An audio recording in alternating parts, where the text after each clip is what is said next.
Amma ba'd. Saudaraku, para alim ulama dan seluruh sidang Jumat yang dimuliakan oleh Allah Subhanahu wa taala, insyaallah. Mari kita berusaha terus untuk meningkatkan amal dan takwa kita kepada Allah Subhanahu wa taala ini selalu. Mari kita berusaha terus untuk membersihkan diri kita dengan sering-sering bertobat kepada Allah Subhanahu wa taala.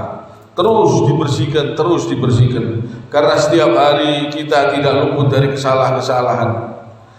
Mari kita terus membersihkan diri kita dan terus meningkatkan ketakwaan kita, tunduk patuh kepada Allah Subhanahu wa taala. Kita taati aturan Allah Subhanahu wa taala. Jadi kita harus mentaati aturan Allah Subhanahu wa taala ini dengan sungguh-sungguh. Kita tidak perlu mempertanyakan kenapa Allah memerintahkan begini, Allah memerintahkan begitu.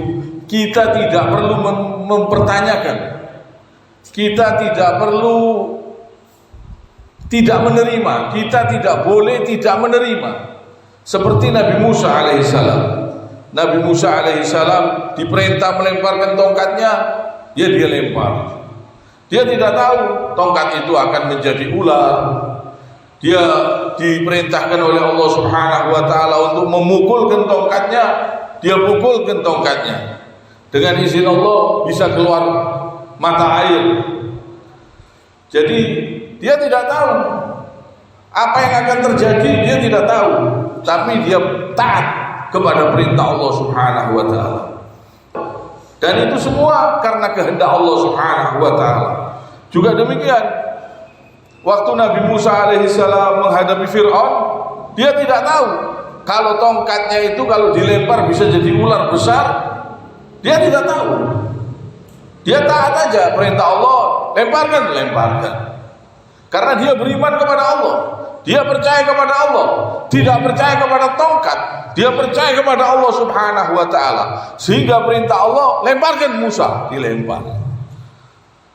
Padahal di hadapan dia banyak tukang sihir dan ular-ular tukang sihir itu mengejar dia. Kalau dia tidak beriman kepada Allah, dia pegang itu tongkat, dia mau melawan dengan tongkat itu, dia pukuli mungkin.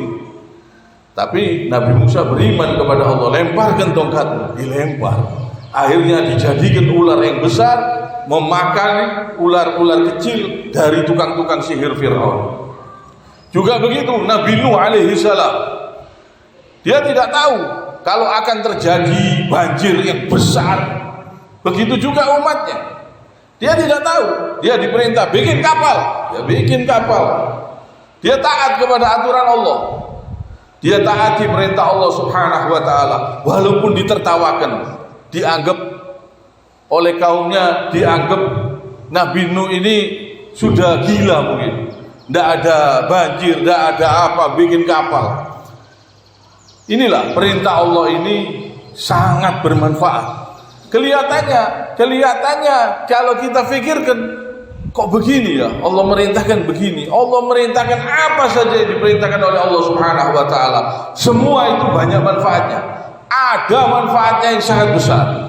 Contohnya lagi Nabi Allah Ibrahim alaihissalam diperintah oleh Allah sembelih Ismail, anaknya sendiri disuruh nyembelih. Jadi Nabi Ibrahim alaihissalam juga tidak mengerti kalau disembelih diganti dengan domba yang besar, diselamatkan anaknya, diberi kebahagiaan oleh Allah Subhanahu wa taala. Tidak tahu. Tapi dia taat. Dia tidak tahu. Walaupun kelihatannya perintah Allah ini menyedihkan, menyakitkan. Walaupun kelihatannya perintah Allah ini capek. Walaupun kelihatannya susah. Tapi perintah Allah sangat menyenangkan, sangat bermanfaat, sangat banyak manfaatnya, membahagiakan kita. Semua perintah Allah kalau kita kerjakan, kita yang bahagia, kita yang senang. Dan semua perintah Allah ini kalau kita langgar, kita tidak mau tunduk, tidak mau taat kepada perintah Allah Subhanahu wa taala, Kita yang akan sengsara, akan sedih karena banyak dosa dan berakibat macam-macam. Belum di akhirat, di dunia saja kadang sudah ada akibatnya. Jadi kita mentaati perintah Allah ini walaupun kelihatannya menyedihkan, menyakitkan, perintah Allah ini sangat banyak manfaatnya. Kalau orang-orang yang mengingkari perintah-perintah Allah, mereka akan kalah, mereka akan sengsara, bahkan di akhirat mereka akan celaka. Allah Subhanahu wa taala berfirman, A'udzu billahi minasyaitonir rajim. Qul lil ladzina kafaru satuhlabuna wa tuhsyaruna ila jahannam wa bisal mihad.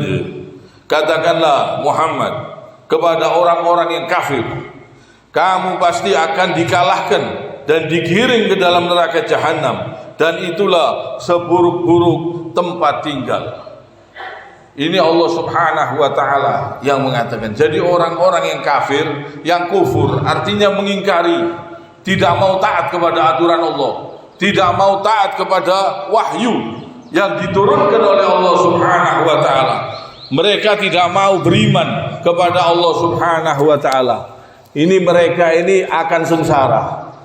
Mereka akan celaka, bahkan celaka sampai di akhirat kelak. Maka dari itu, mari kita berusaha terus meningkatkan ketakwaan kita kepada Allah. Walaupun perintah Allah ini kelihatannya menyedihkan, walaupun kelihatannya menyusahkan, semua perintah Allah pasti banyak manfaatnya untuk kita dan keluarga kita. Kita harus bersangka baik kepada Allah Subhanahu wa taala.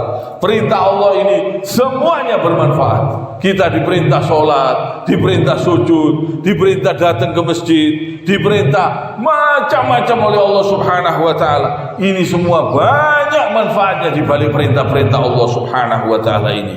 Kita diperintah segala macam yang ada di dalam Al-Quran, yang ada di dalam hadis, dan semua perintah-perintah Allah ini pasti membahagiakan kita dan keluarga kita kalau kita amalkan, kalau kita kerjakan. Dan semua yang dilarang oleh Allah Subhanahu wa taala pasti bikin sengsara.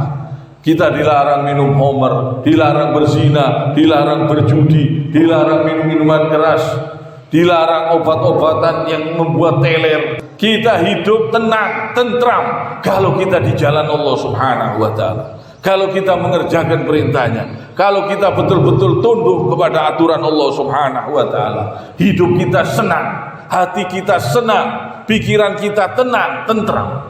Orang-orang yang berbuat dosa, berbuat keji, berbuat kemungkaran, hidupnya tidak bisa bahagia, tidak bisa tenang.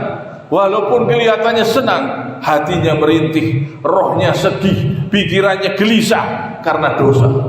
Karena dosa, hidup tidak bisa senang, hidup sedih, hidup merintih, pikiran gak tenang, gelisah, bingung. Semua ini gara-gara dosa. Dosa. Maka dari itu bertobat kepada Allah sering-sering, menangisi dosa-dosa, membersihkan diri terus selagi kita masih diberi kesempatan hidup oleh Allah Subhanahu wa taala. Kiranya sampai di sini. Subhanakallahumma wa bihamdik, asyhadu an la ilaha illa anta, astaghfiruka wa atubu ilaik.